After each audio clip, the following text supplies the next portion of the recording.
Tonight she would pray for Julia. Yoko washed and dried her cup before she replaced it in the cabinet over the sink. She was on her way to her prayer rug when her doorbell rang. She knew it wasn't Harry because he was out of town. She never had visitors. She padded over to the door and opened it. "Alexis!" "Yep, it's me. Can I stay here with you tonight? I even brought dinner," she said, holding up a bag. "Sushi for you. The Weather Channel said the roads were going to flood tonight, so I thought I'd come here and tomorrow we can go to McLean together. We can have a hen party." Yoko frowned as she looked over Alexis's shoulders into the dark night. "You brought chickens?" Alexis burst out laughing as she hugged her friend. "Hens, as in female. We are females. Chicks." At Yoko's puzzled look, she said, "You know, girls. You're a girl, I'm a girl, ergo hen party? Never mind." Come," Yoko said as she closed and locked the door. "I am grateful for the company. I was sitting here thinking about tomorrow. You knew that, didn't you?" Alexis nodded. "When it was my turn, I was so wired up I thought I was going to explode. It's been a long year, hasn't it?" "Yes, it has. I was thinking about that, too. Charles didn't really say much about that business he had to take care of. None of the others seemed to know what that business was or is. I guess he took care of it. It is strange that his business came up just as we accepted a new member to the Sisterhood," Yoko said as she started to set the table and lay out napkins. "I think Charles's business had something to do with Anna de Silva, indirectly. I think it has something to do with us, too. It's just a feeling I have. Have you given any thought to what's going to happen when your mission is over?" Yoko looked at the pretty woman sitting across from her. Alexis's dark skin and even darker eyes made her look mysterious. "Actually, I was thinking about that earlier. I have no idea what's going to happen. Myra invested so much money in the technology Charles uses to keep us operational. Then there's Anna de Silva's billions. Maybe they would tell us what's going on when we meet tomorrow. I do like Anna. Do you?"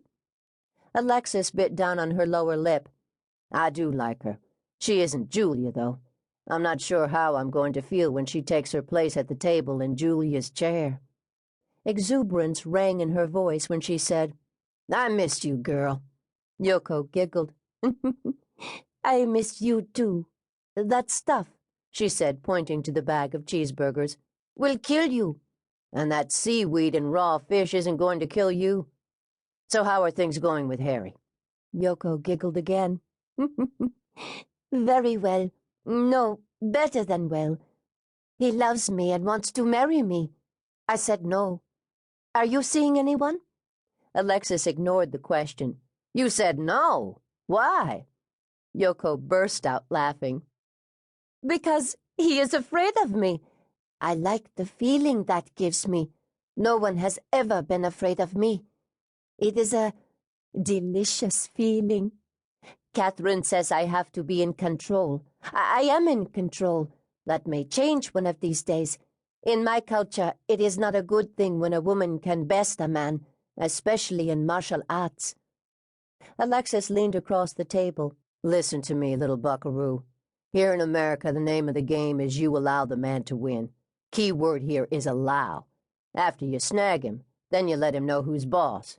Do you get it?" Yoko grimaced. "That's cheating." "Uh-huh." Both women went off into peals of laughter. "I met this guy when I was filling my gas tank," Alexis said. "He was at the pump next to me, and we struck up a conversation. He said his sister has a Mini Cooper, too. I gave him my phone number. He was a hunk. He said he plays football for the Redskins. Did I say he was a hunk? He's a tight end." At Yoko's amused expression, she said, "Don't even go there." Both women went off into peals of laughter again. Dinner over, the kitchen tidied up, they retired to Yoko's small sitting room with cups of tea. "Do you want to talk about it, Yoko?" Alexis asked softly. "No. Tomorrow will be soon enough. It hurts my heart to talk about it. I am very worried about my vengeance. The man involved is very powerful, a public figure. I fear Charles may say it is not possible. If that happens, what will I do?" Alexis scoffed. "And do you think taking on one of the biggest HMOs in the country wasn't heavy duty? Don't forget the vice presidential candidate and that guy who was a national security advisor. Then there was that little trip to China and the diplomat's nephew. Or was it his son? Whatever. That was pretty high profile, and yet we pulled it off. I can't imagine who your public figure is, but whoever he is, he's no match for the Sisterhood. You can take that to the bank, kiddo." Yoko blinked back tears. "Would you like to see a picture of my mother?" "Yes, I would, Yoko." Yoko got up and ran to her prayer room to return with a small picture in an oval frame. She held it close to her heart for a moment before she handed it to Alexis. "She's very beautiful. You look a bit like her. How old was she in this photograph?" "She was very young, only 15 when she was brought to this country. I was born when she was 17. The man who fathered me threw me out with the trash. My mother died a painful death a month later. My aunts saved me and spirited me away to more aunts. Not blood relatives, you understand. Just young women who were in the same position my mother was in." Alexis thought she understood.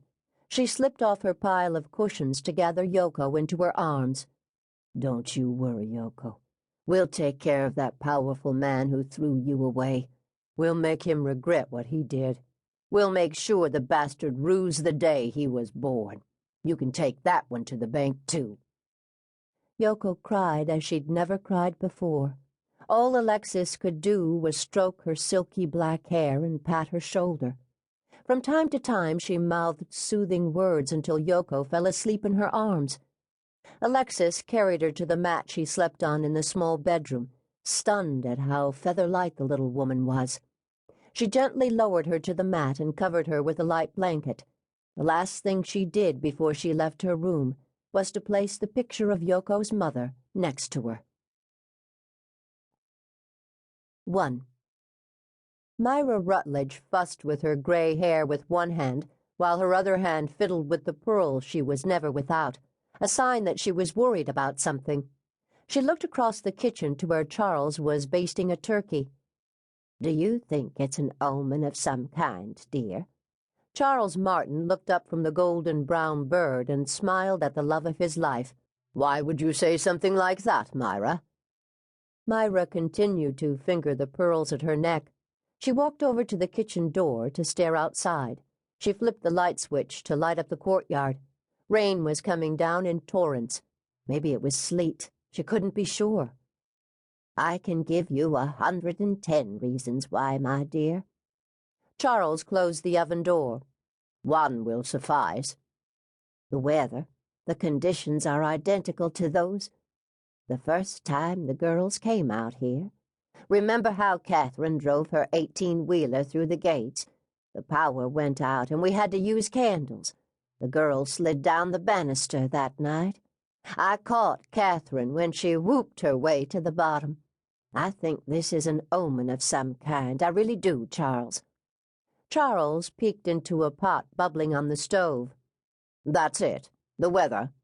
Myra continued to peer outside. Her response was almost a whisper. "The weather, and the fact that this is our last mission. We have so many decisions to make tonight. Are we going to simply walk off into the night? Are we going to continue with the Sisterhood? It's come to an end so quickly. What will we do with ourselves if the girls want to, stop?" "I don't think that's going to happen, Myra. The Sisterhood has become a way of life for all of us. There are thousands of people out there who can use our help. Just because Yoko's mission is our last doesn't mean we're going to close up shop. It just means our members have been vindicated, and that includes you, Myra. Now, is there something else bothering you?" Myra turned away from the window and walked over to the man she loved with all her heart, and the man who made the Sisterhood hum like a well-oiled machine. She stepped into his arms and laid her head on his shoulder. "You can't fool me for a minute, Charles. I know you too well. You spent